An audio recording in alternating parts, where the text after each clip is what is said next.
All right, I am ready. Are you ready? We're ready. This is the Genesee County Compassion Club Show. What's up, everybody? Good week, good afternoon. It's April. That's after the 420 party. So it must be like April 22nd. Yeah. Is that about right, John? He just got out of the building, right? Just got out of the fog. Yeah. Yeah, it's just finally cleared away. Finished up all the barbecue pork. Right. The leftovers are gone. Yeah. The baggies have been emptied. Pipes have been scraped. Party's over. Is it ever over there, though? No, not really. Not really. It just keeps on and on and on, which is the awesome thing about the club, right? Okay, we got some stuff going on I want to share with you this week. Let you guys know what's happening with the events. Obviously, we just wrapped up our 420 party. It was just absolutely spectacular. Had a huge turnout. I mean, it was just, in spite of the weather and everything. But it was, our members came out, had a blast, and the party was rocking, man. I mean, it just finally got closed down, I think, about 9:30. Finally got out of there. And the biggest joint, we didn't know it was going to take them 2.5 hours to roll the biggest joint. But we hung in there, we stayed with them. Those two guys persevered and finally finished up. And, of course, after it was done, it had to be consumed. So that took a little bit of time as well. But somebody had to do it. Somebody had to do that. Right. That's right. It was 420 after all. I mean, I think those who went home early were cashing out. You know what I'm saying? That was a big joint. That was a big joint. I've seen friends of mine use that. 105 grams. That was the biggest joint. 105.4 to be exact. Now, was that somebody's one product from somebody, or was it contributions from other people? I believe they had multiple contributions. There was multiple product being used as well. I think probably a good 20 to maybe 30 grams of that had to be just pure wax. How much had been rolled into the joint. How many grams are in maybe a pound? In a pound? Yeah. 448 grams in a pound. So you had a huge chunk of a pound in there. 105 of it. Yeah, that's pretty good. I mean, right.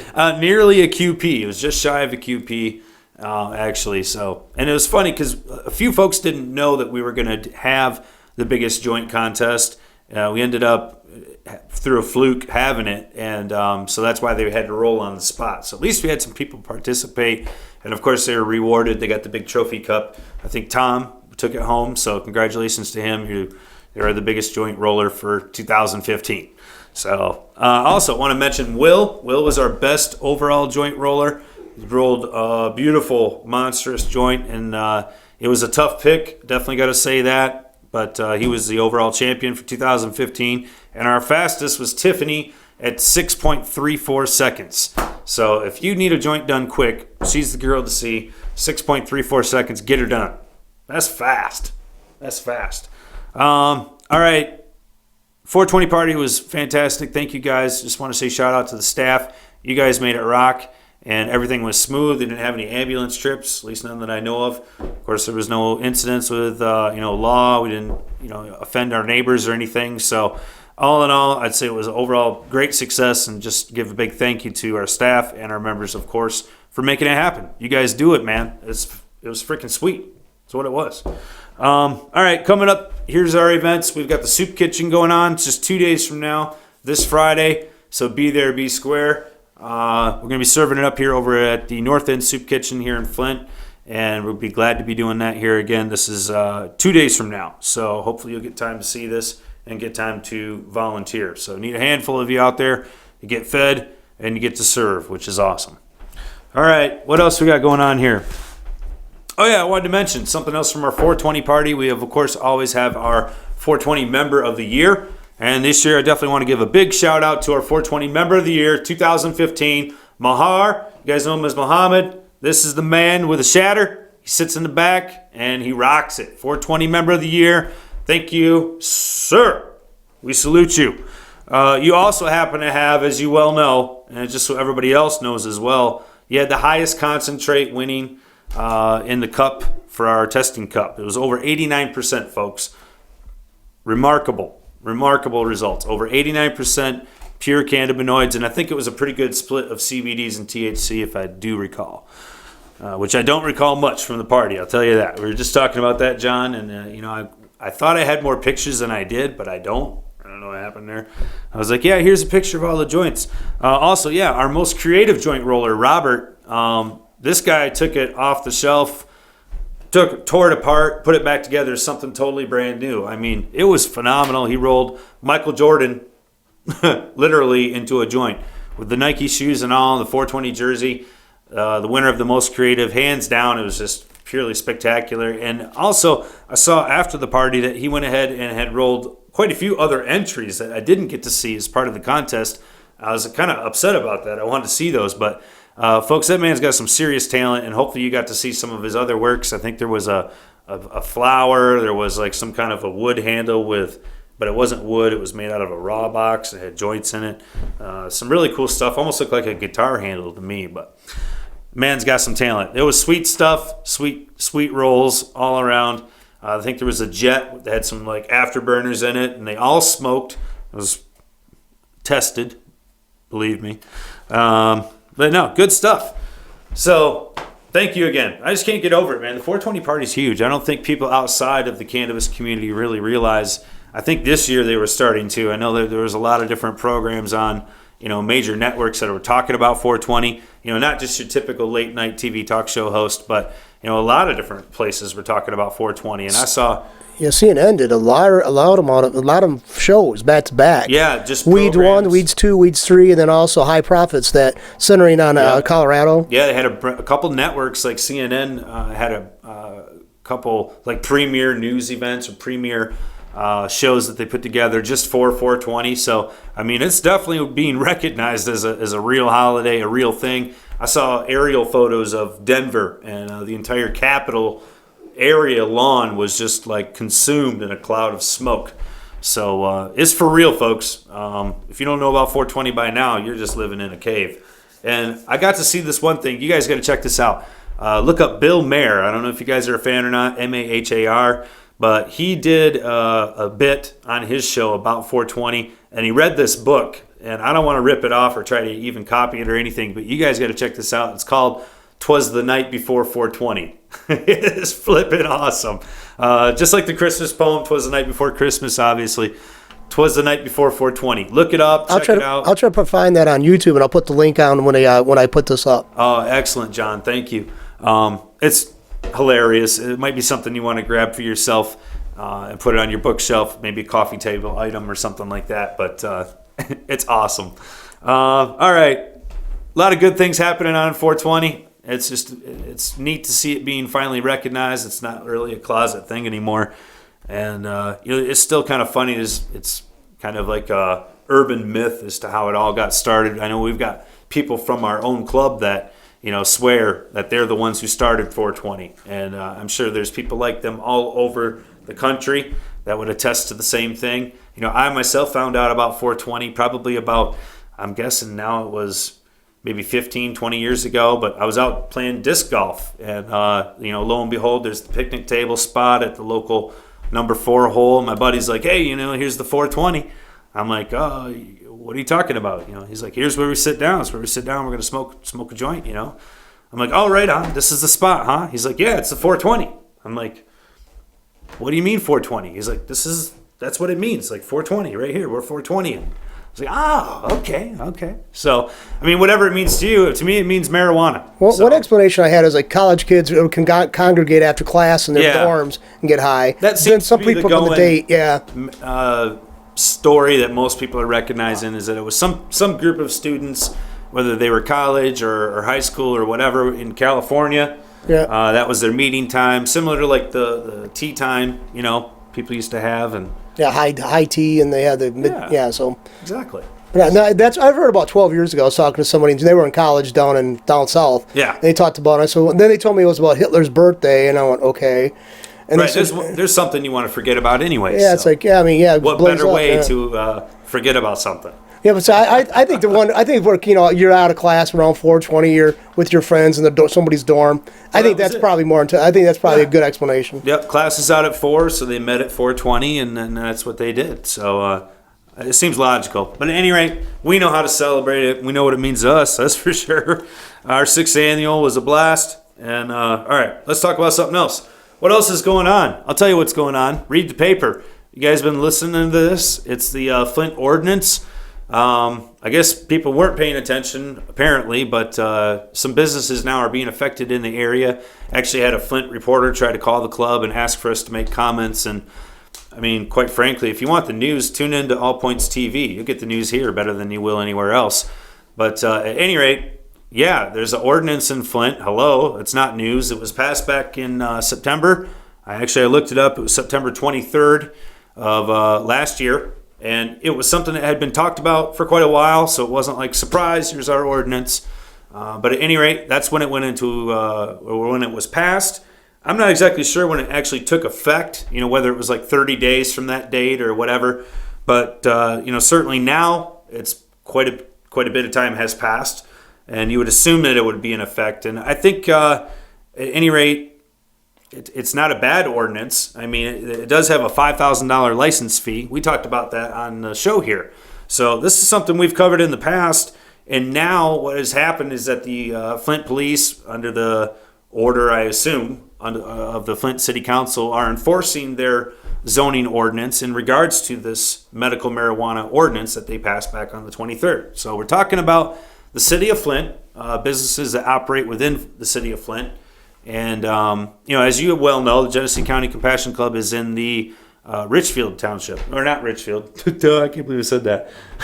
Genesee Township. So we're not actually in the city of Flint. A lot of folks get us confused, as I just got confused. Yeah, you're just over into Yep.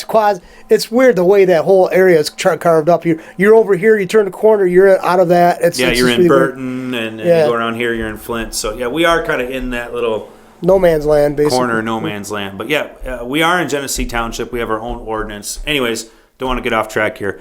This is dealing with the city of Flint. So the ordinance that they created was passed back last September. It does have a process that folks have to go through. There were 6 businesses that were specifically grandfathered in at the time that this was passed. I don't have a list of exactly what those 6 are, but I'm sure most of you can fathom for yourself. But at any rate, 6 businesses. Certainly there's quite a few more than 6 right now within the city of Flint. I think I've heard upwards of 20, 26. I'm not sure exactly what the number is, but at any rate, quite a few more have opened up in addition to the original 6. And all of those are going to be affected by this ordinance. So if you weren't grandfathered previously, then you have to be in compliance. So that's what's happening basically, is that the city's enforcing their ordinance. They're saying, hey, if you've opened up and you are, not one of the original 6, you got to follow the process. You got to get licensed. And so it's not like they're saying you can't do business. It may result in some of these businesses closing. I mean, you have to look at the facts. You've got a $5,000 license fee, which, not everybody has that kind of money laying around. You've got a $150 fee for each employee of that business. So that's in addition to the $5,000. And you also have a number of different geographical things that have to be considered as far as to where those businesses can be located. So they have to be certain distances from certain places like schools or churches and other places as well. So at any rate, if you want more detail on the ordinance, it's easy to look it up. Just Google it. But those are the main points of it, and that's what these businesses are going to have to comply with. So hopefully most of these businesses will be able to stay in business. I know for the time being they're temporarily closed, so it certainly puts a hampering on things. But, all in all, I think you have to look at this from a business standpoint, that these are businesses that are operating. We're not talking about patients and caregivers in their home. We're talking about brick and mortar storefront type locations. So when you have that type of operation, it's always going to be licensed in some way, shape, or form. It's just a fact.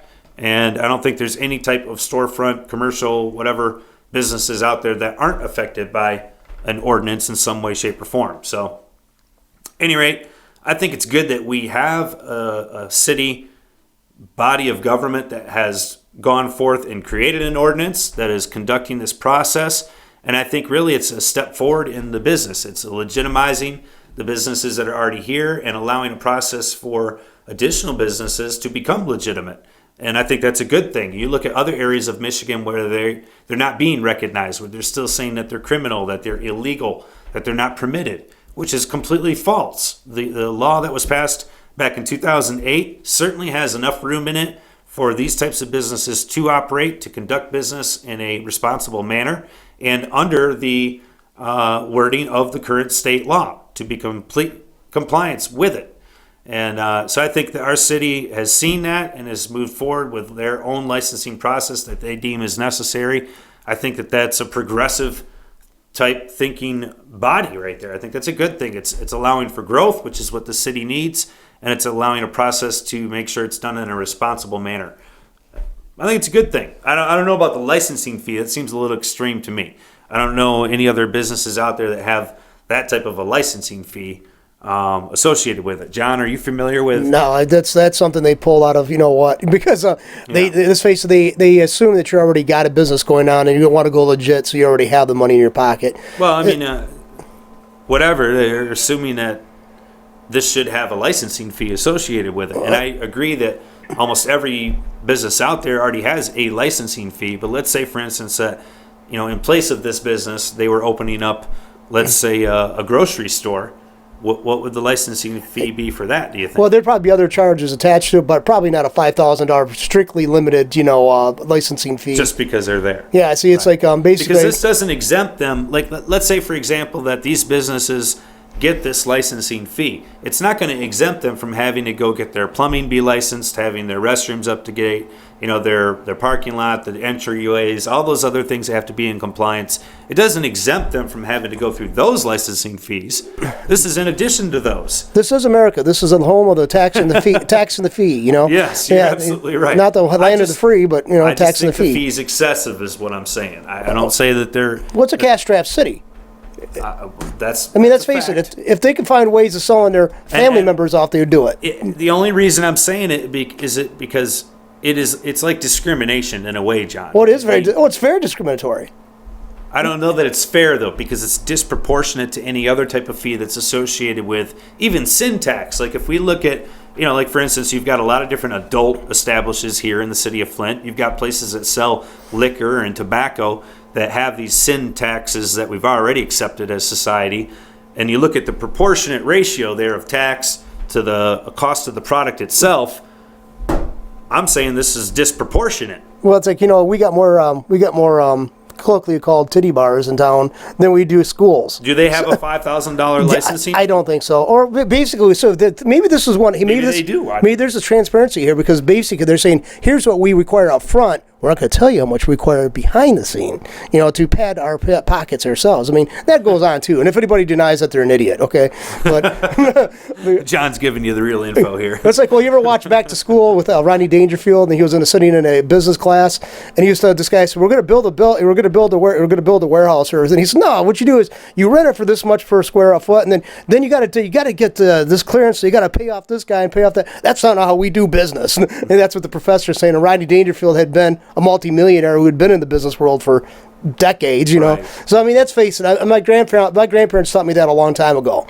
That you got the official account of how much it's going to cost you, add on a considerable amount for the stuff you have to do on the side. So, like I said, John's giving you the inside information here, so maybe he can tell you where to go. No, but at any rate, like I said, I think it's good that we have an ordinance. The city of Flint has a process for this to happen, that they're not treating it like other counties or other cities are, where they're saying, look, this just can't even be permitted.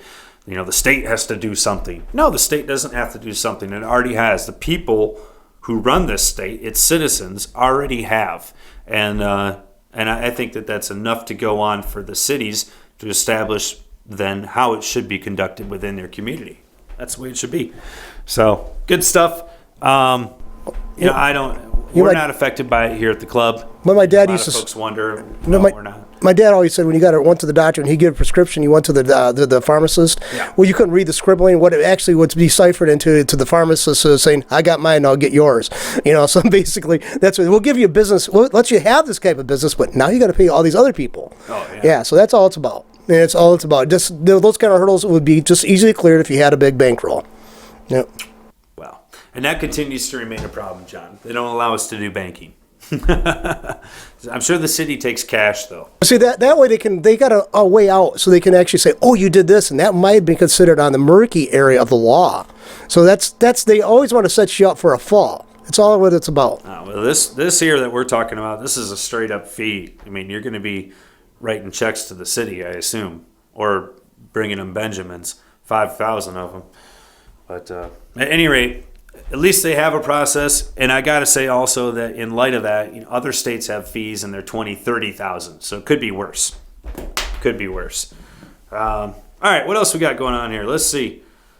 That's kind of that's big stuff. And a lot of people are concerned about what's going on. All these places are getting shut down. Well, they're not really getting shut down. I mean, they still have an opportunity to do business. Might have to relocate. Maybe they got to jump through some hoops, whatever. But, that's how it is. All right, let's see what else we got going on here in the news. Pull this up here for you.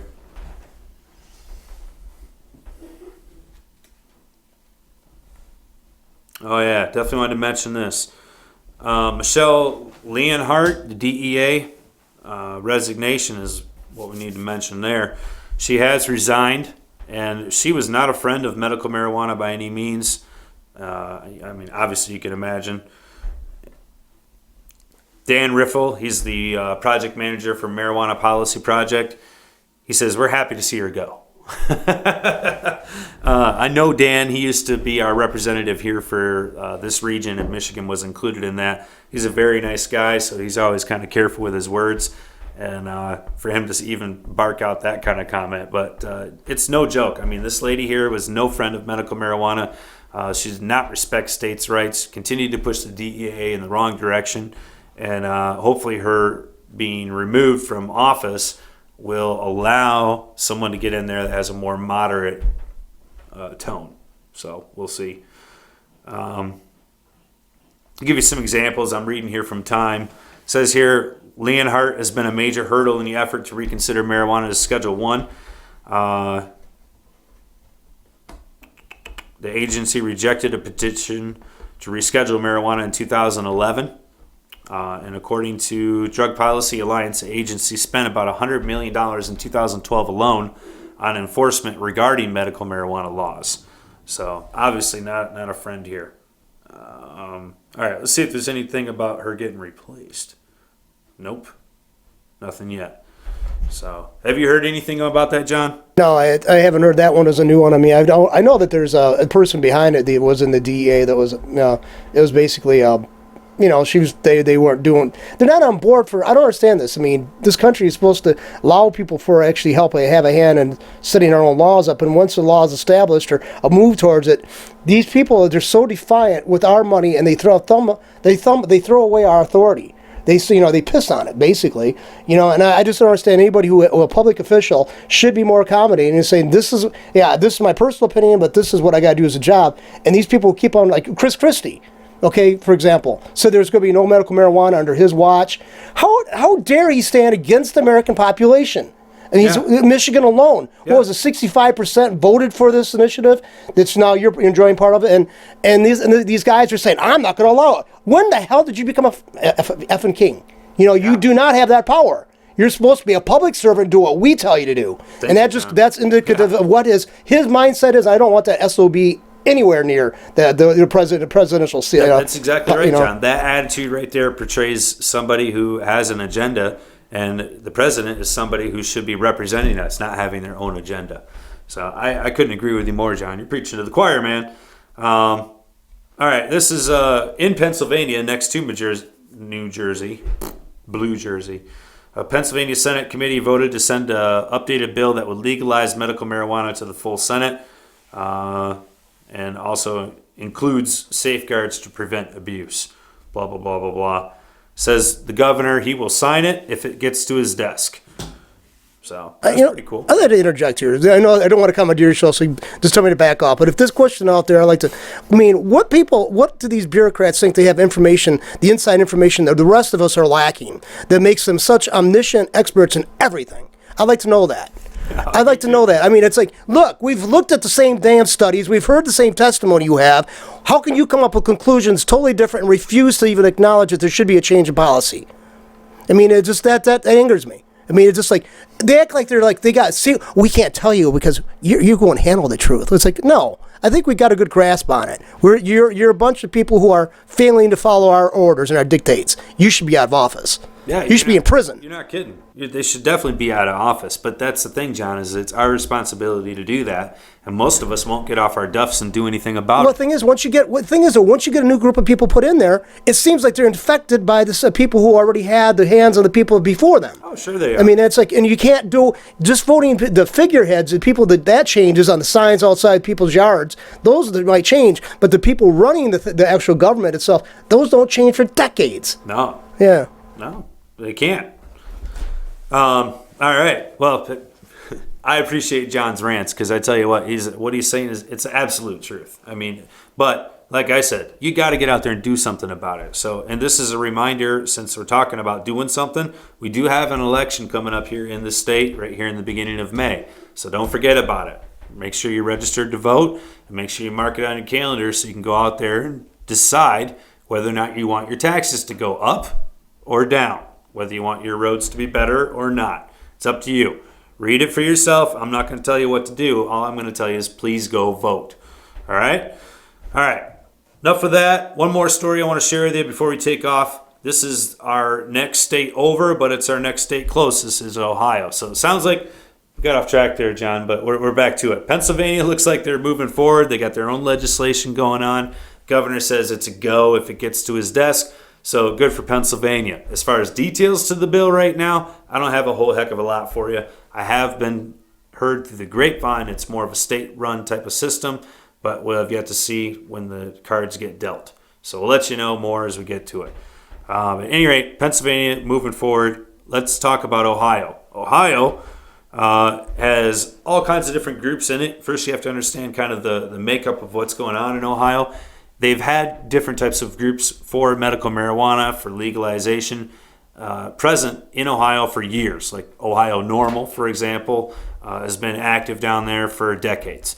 But at any rate, in the past 10 years, and especially in the past 5, you've had a big growth of activist, grassroots types organizations that have sprung up across the state, and they're all vying for some form of legalization or decriminalization or for, like I said, for medicinal use. So you've got a lot of different things going on, but it seems like right now they're all kind of clashing and it's becoming a problem. So this is kind of interesting. In April 13th, and this is from Cincinnati.com, a complaint to the Ohio Elections Commission from Ohio Rights Group said the people went on to create Responsible Ohio, infiltrated the ORG, which was the Ohio Rights Group, to gain information and to dissuade potential financial donors.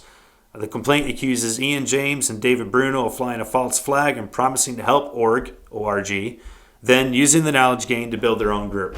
So, complaint said Bruno uses childhood friendship with the director, John, the director of ORG, to gain an advantage, and Bruno was taking consultant fees from ORG while laying the foundation for Responsible Ohio, his new group. Lydia Bolander, spokeswoman for Responsible Ohio, scoffed at the accusations and said the group's campaign has already collected 160,000 of the 306,000 signatures necessary to put the amendment on the ballot. So, looks like Responsible Ohio is starting to get something done, and meanwhile, the Ohio Rights Group is pissing around that somebody stole their idea. That's just my opinion from a third party. I don't know the story behind the scenes, but I think this is something that we can take example from here in Michigan. These groups all want to get, in the end, the same thing. They want accessibility, they want legal protection, they want a quality product, they want to be able to do it themselves. I mean, those are some of the core fundamentals I think that the average person out there is looking for. Sort of free enterprise, legalization, legitimization of this industry, whether it be for medicinal use at first and then maybe looking at a recreational purpose in the future. Who knows? And these are all those questions that come up in these talk groups of like, what is the next stage? What should we be pushing for? What should we be demanding in the bill? And that's the thing. I mean, you've got on the other side of the coin of the grassroots, you've got the corporations who are saying, well, how do we get our digs in? So you got a lot of different people at the table right now that all want to get a piece of this medical marijuana or marijuana industry, if you will. And Ohio is a boiling pot of this going on right now. So we'll see if they get their act together. We'll see if this group Responsible Ohio can actually be responsible and get their signatures, it sounds like they're well on their way. Halfway there. That's pretty good. It takes a lot of effort and a lot of money to be able to get something on the ballot. We've got a group right here in Michigan right now that's talking about getting legalization on the ballot in 2016. Would we like, I think the average person, would they like to see legalization happen? I think absolutely. We've got to get real about how that's going to happen, and we probably have competition from all different sides, just like in Ohio, on how that's going to happen. I think we have to look out for the common person. I think that's the biggest deal when it comes to a new industry. So rather than being able to monopolize it like we've seen in the past with other industries, I think it's important that we keep this one available to Main Street so that we can have some growth. I mean, this area, Michigan, the Midwest, it needs economic growth, and it needs to happen at the grassroots level. I believe that firmly, and I don't think we can have true economic growth without that entrepreneurial spirit. If you go out to Colorado right now, business is booming, and it's not just because of marijuana, but it is because of their entrepreneurial spirit, the ability to embrace new ideas, to accept things, to figure out how that can benefit everyone, and then build and go for it. And that's what we need to do here in Michigan. Hopefully that's what they can do in Ohio, but it sounds to me like they're still kind of struggling. So if you know some folks in Ohio, tell them to get off their duff and go out and do something. Find this Responsible Ohio group, or maybe you want to hook up with the normal group down there, or the Ohio Rights group, whatever it is. Get them on the bandwagon. Those are the places that are trying to get something to happen at least. So no matter what their spin is on it, you can at least have some type of movement. But anyway, we'll see how this goes. We'll keep you tuned with what happens in Ohio. They've had so many different things go through there, that were voter initiated, people trying to get things on their ballot, trying to get signatures. They've had countless number of bills go through their House and through their Senate that have never obviously gone anywhere. So, I mean, I think it's a matter of time. Once again, just like in all these other states, we got 24 states right now, and then you got like Pennsylvania's on the bubble, and I think Ohio's probably a little bit farther behind than Pennsylvania, but Pennsylvania's just one of them. There's quite a few other states that are on the bubble right now, and I think it's going to be probably this year, 2015, when we see 25, when we see the 25th state come, when we have that true majority of the states that have medical marijuana, and I think that's going to be the tipping point. When that happens, we get to that 50%, I think the embrace is going to actually occur. I mean, we're already seeing it happen in the mindsets of people. We're already seeing it be, televised constantly. It's in our papers constantly. So we're getting, sort of, what do you want to call it? Not dumbed down, but we're getting sensualized or desensitized to it. So it's not as much of a taboo as it was 10 years ago. And the generation that's coming up right now through school, grade school, they're going to look at cannabis a lot different than what our parents did, the golden generation.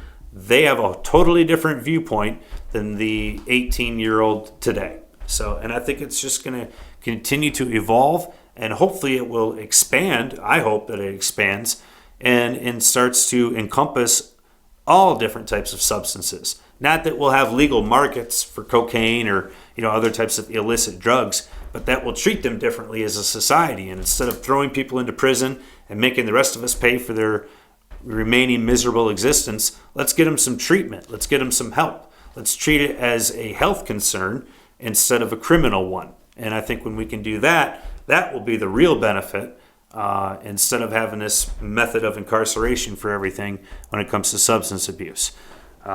Anyways, I'll quit preaching. That's all the info I got for you this week. That's enough. I still got cotton mouth from 420. I think you can tell. So I'm going to get myself something to drink. But I appreciate you guys being with me this week. I appreciate you listening. I appreciate everybody who came out to the 420 party. You guys made it spectacular this year. It was our biggest, best ever. And hopefully it will be even bigger. So, but John, thanks for being with me in the studio today. Coming out in this nasty weather, braving the snow and the hail. Hopefully next week it'll be 75 degrees and we'll forget all this happened. All right? All right, guys. You have a wonderful one. I'll see you next week. Have fun at the Genesee County Compassion Club. Love to all. All right? See ya.